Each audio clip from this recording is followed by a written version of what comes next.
Hello नमस्कार दोस्तों, मेरा नाम है अमरजीत और स्वागत है आपका मेरे YouTube channel platform of study पे। फ्रेंड्स, आज हम इस वीडियो में भारतीय इतिहास के टॉप 25 क्वेश्चन करेंगे जो कि एग्जाम में बार बार रिपीट होते रहते हैं और ये इस सीरीज का पहला पार्ट है।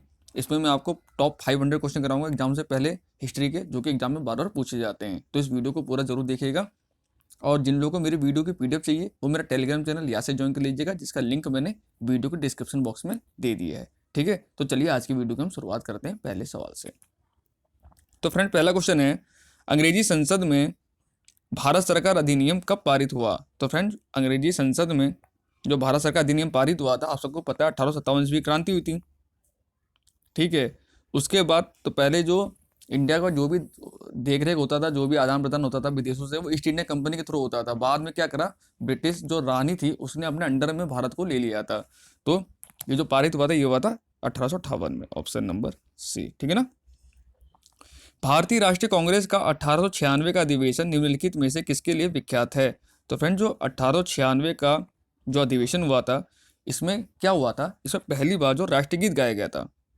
Option number B. राष्ट्रगीत कौन सा? वंदे मातरम जो है उसको गाया गया था। इसके लेखक कौन है? बंकिम चंद्र चटर्जी। और किससे लिया गया है ये लिया गया आनंद मठ, जो उनका उपन्यास था उससे ये लिया गया है। ठीक है ना। अगला क्वेश्चन है, निम्नलिखित में से किस गवर्नर जनरल को भारतीय प्रेस का मुक्तिदाता कहा जाता है? ये मोस्ट इंपोर्टेंट सवाल है, काफी रिपीट होता है सवाल ये। तो जो भारतीय प्रेस का मुक्तिदाता कहा जाता है वो कहा जाता है चार्ल्स मेडकॉफ को। Option number B. ठीक है ना। अगला क्वेश्चन है, समुद्री व्यापार के संदर्भ में कारतज व्यवस्था का उपयोग किसके द्वारा किया जाता था? तो फ्रेंड, जो कारतज व्यवस्था थी इसका उपयोग करते थे पुर्तगाली लोग। तो राइट आंसर होगा हमारा ऑप्शन नंबर डी। ठीक है ना। अगला क्वेश्चन है, स्वतंत्रता आंदोलन के दौरान रविंद्रनाथ टैगोर ने नाइटहुड की उपाधि किस घटना के विरोध में वापस कर दी थी? मोस्ट इंपोर्टेंट सवाल है फ्रेंड्स। तो जो फ्रेंड्स नाइटहुड की उपाधि है रविन्द्रनाथ टैगोर ने क्यों वापस करी थी? क्योंकि उस समय क्या हुआ था, जलियांवाला बाग हत्याकांड हो गया था। कब हुआ था? 13 अप्रैल 1919 को। उसके ही बाद रविन्द्रनाथ टैगोर जी ने नाइटहुड की उपाधि वापस कर दी थी अंग्रेजों को। तो राइट आंसर होगा जलियांवाला बाग हत्याकांड। Option number B. अगला क्वेश्चन है, मुस्लिमों के लिए अलग मतदाता दल के लिए किस कांग्रेस अधिवेशन को जाना जाता है? तो फ्रेंड्स, मुस्लिमों के लिए अलग मतदाता दल के लिए जो कांग्रेस अधिवेशन हुआ था वो हुआ था लखनऊ में 1916 में। राइट आंसर होगा ऑप्शन नंबर सी। और इसकी अध्यक्षता किसने की थी? अंबिका चरण मजूमदार ने। ये भी क्वेश्चन काफी आता है। ठीक है ना। अगला क्वेश्चन है, भारत में पहले यूरोपीय बस्ती किस स्थान पर स्थापित की गई थी? तो फ्रेंड, जो यूरोपीय बस्ती थी भारत में पहली जो स्थापित की गई थी वो की गई थी कोच्चि में, केरल के कोच्चि में। Option number A. ठीक है ना। अगला क्वेश्चन है, निम्नलिखित में से किस राज्य ने अंग्रेजों को मुक्त व्यापार के लिए सुनहरा फरमान जारी किया? ये मोस्ट इंपोर्टेंट सवाल फ्रेंड, लास्ट टाइम क्वेश्चन काफी रिपीट होता है रेलवे के एलपी पेपर में। तो जो सुनहरा फरमान है ये जारी किया गया था गोलकुंडा के द्वारा। Option number C. ठीक है ना। अगला क्वेश्चन है, सालाबाई की संधि किस उद्देश्य से संबंधित है? ये मोस्ट इंपोर्टेंट सवाल है, सालाबाई की संधि। तो पहले तो आपको ये पता नहीं सालाबाई की संधि हुई कब थी। तो ये हुई थी 1782 में, यानी 1782 में। क्यों हुई थी? द्वितीय आंग्ल मराठा युद्ध के दौरान इसको कराया गया था। राइट आंसर होगा ऑप्शन नंबर सी। ठीक है ना। अगला क्वेश्चन है, सॉरी ऑप्शन नंबर इसका होगा, ऑप्शन नंबर होगा बी, प्रथम आंग्ल मराठा युद्ध के दौरान। Option number B. और कब हुआ था? 1782 में। ठीक है ना। अगला क्वेश्चन है, बक्सर की लड़ाई ईस्ट इंडिया कंपनी द्वारा किसके साथ लड़ी गई? तो फ्रेंड्स, बक्सर लड़ाई कब हुई थी? ये हुई थी आपकी 1764 में। और अंग्रेजों यहाँ से कौन था? यहाँ से था आपका Mir Qasim. Option number A. ठीक है ना। अगला क्वेश्चन है, निम्नलिखित में से भारतीय शिक्षा का मैग्ना कार्ट किसे कहा जाता है? ये भी मोस्ट इंपोर्टेंट सवाल है फ्रेंड्स। तो मैग्ना कार्ट कहा जाता है भारतीय शिक्षा का, वो कहा जाता है वुड डिस्पैच को। राइट आंसर होगा option number A, Wood's dispatch. ठीक है ना। अगला क्वेश्चन है, वर्नाकुलर प्रेस अधिनियम और शस्त्र अधिनियम किस वायसराय के द्वारा पारित किया गया था? तो इसको किसने पारित किया था? इसको पारित किया था लॉर्ड लेटन ने। ऑप्शन नंबर ए। और इसको खत्म किसने किया था? वो मैंने आपको अभी पहले बताया था क्वेश्चन में, कौन थे? चार्ल्स मेडकॉफ ने। ठीक है ना। अगला क्वेश्चन है, निम्नलिखित में से किस वायसराय की हत्या उनके कार्यकाल के दौरान की गई थी? तो फ्रेंड, ये भी काफी सवाल आता है। तो ये एकमात्र ऐसे वायसराय जिसकी हत्या भारत में ही हुई थी, उनका नाम है लॉर्ड मे। और ये कितनी बार मैंने आपको बता भी चुका हूँ। Option number A. ठीक है ना। अगला क्वेश्चन है, लॉर्ड रिपन ने हंटर आयोग का गठन किस लिए किया था?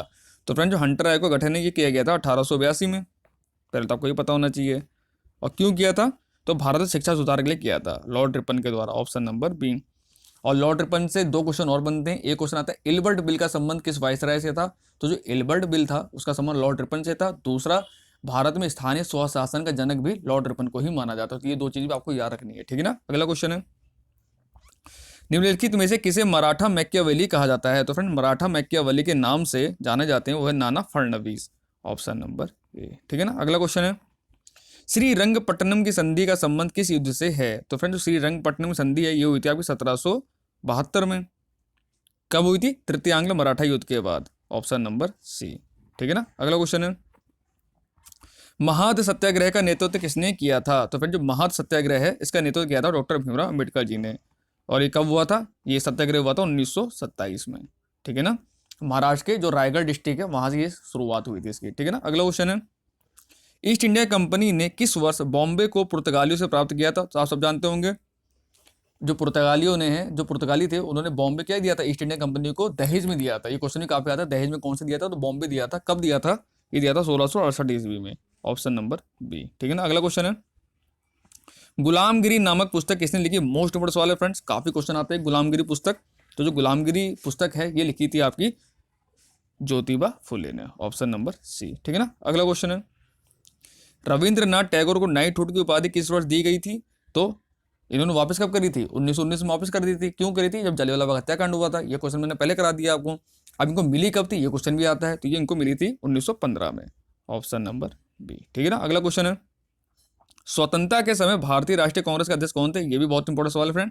तो स्वतंत्रता के समय भारतीय राष्ट्रीय कांग्रेस के जो अध्यक्ष थे वो थे JB Kripalani, option number B, ठीक है ना। अगला क्वेश्चन है, भारतीय पुरातत्व विभाग को स्थायी संस्था कब बनाया गया? ये बहुत कंफ्यूजिंग सवाल है, इसलिए क्वेश्चन एग्जाम में आता है। इसका आंसर मैक्सिमम लगाए जाते हैं 1861।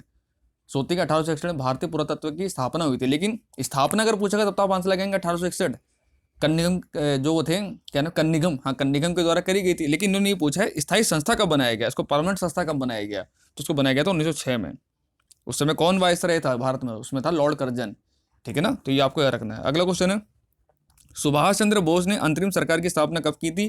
तो फ्रेंड सुभाष चंद्र बोस ने सिंगापुर में एक अंतरिम सरकार बनाई थी और इसकी जो स्थापना करी थी उन्होंने वो करी थी 1943 में, ऑप्शन नंबर सी। अगला क्वेश्चन है, निम्नलिखित में से किस आंदोलन की शुरुआत नमक कानून को तोड़ने से हुई थी? तो फ्रेंड जो नमक कानून को तोड़ने के लिए जो आंदोलन चलाया गया था उसका नाम था सिविल डिसओबीडियंस मूवमेंट, यानी सविनय अवज्ञा आंदोलन, ऑप्शन नंबर बी। और ये नमक कानून तोड़ने के लिए क्या डांडी मार्च करी थी उन्होंने? तो ये डांडी मार्च कब शुरू हुई थी? ये 12 मार्च 1930 को साबरमती से शुरू हुआ था और 6 अप्रैल 1930 को डांडी में जाके खत्म हुआ था। वहीं पर गांधी जी ने नमक कानून तोड़ा था और सविनय अवज्ञा आंदोलन की शुरुआत करी थी। फिर सविनय अवज्ञा आंदोलन को समाप्त करने के लिए गांधी अरविंद समझौता भी हुआ था। उस पर कब साइन किए गए थे? ये क्वेश्चन भी आता है। तो वो किए गए थे 5 मार्च 1931 को, ठीक है ना। यहाँ से इतने क्वेश्चन आपको तैयार हो जाते हैं, ये क्वेश्चन आपको याद रखने हैं, ठीक है ना। अगला क्वेश्चन है और लास्ट क्वेश्चन इस वीडियो का फ्रेंड्स, किस समाजवादी नेता ने जेल से भागकर भारत छोड़ो आंदोलन में हिस्सा लिया था? तो फ्रेंड वो समाजवादी नेता कौन थे जिन्होंने भारत छोड़ो आंदोलन में हिस्सा लिया था, लेकिन जेल से भाग कर लिया था? तो वो थे Ram Manohar Lohia, option number A, ठीक है ना।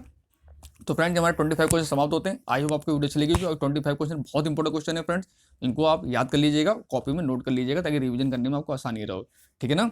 तो मिलते हैं आपसे कल नई वीडियो में।